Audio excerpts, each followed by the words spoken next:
అన్న మీరు ఎప్పటి నుంచి ఉన్నారు ఇక్కడ? ప్రధానంగా రోడ్ సమస్య గురించే చెప్తూ ఉన్నారు కదా. చిన్నప్పటి నుంచి చూసే ఇది చెప్పండి, ఇంకేం సమస్యలు ఉన్నాయి ఏరియాలో? సమస్య అంటే ఇదే రోడ్లు మోరీలు నీట్ గా ఉంటాయి, గలీజ్ గా ఉంటాయి, సాఫ్ గా ఉండదు. అంతే. ఇక ఏ ప్రభుత్వం వచ్చినా ఏ ప్రభుత్వం మీద ఆశ లేదు. ఇప్పుడు పని చేసేటోళ్ళు మంచిగా ఉంటే వాళ్ళ మీద ఆధారపడి లాస్ట్ అంతే. టైం బీజేపీ గెలిచింది కదా కార్పొరేటర్ గా. ఆ- మనం ఏం డెవలప్ చేయలేదా? ఇక ఏం డెవలప్, ఇక ఎలక్షన్ ఉన్నప్పుడే డెవలప్.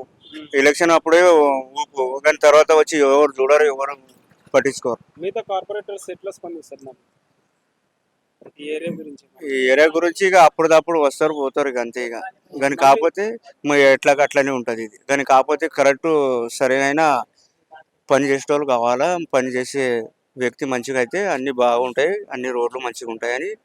అదే ఇప్పుడు మళ్ళీ ఎలక్షన్స్ వస్తున్నాయి కదా, మళ్ళీ వాళ్ళు ప్రజల్లోకి వస్తారు ఎందుకంటే జిహెచ్ఎంసీ ఎలక్షన్స్ ఉన్నాయి కదా.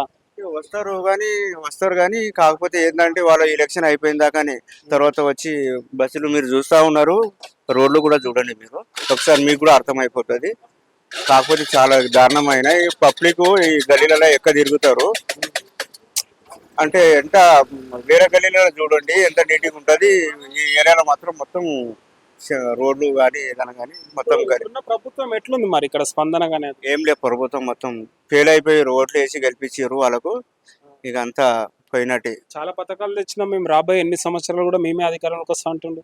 ఏం లేదు సార్. అది ఆశ పబ్లిక్ మోసం చేసి రాళ్ళు అయింది, అయిపోయింది. ఇక దానికి మనం ఇక ఒకసారి అన్న పెడతా అన్నోడికి సున్నం పెట్టిర్రు. ఇక దాని తర్వాత ఇంకా ఏం లేదు. ఇక ఇంతో అంతా ఎవరు వస్తే బాగుంటుంది అనుకుంటున్నావు మరి అధికారంలో బీజేపీ బాగుంటుంది, బీఆర్ఎస్ బాగుంటుంది వస్తే అనుకుంటున్నాం అట్లా. కాంగ్రెస్ ప్రభుత్వం అయితే ఏం చేయలేదు.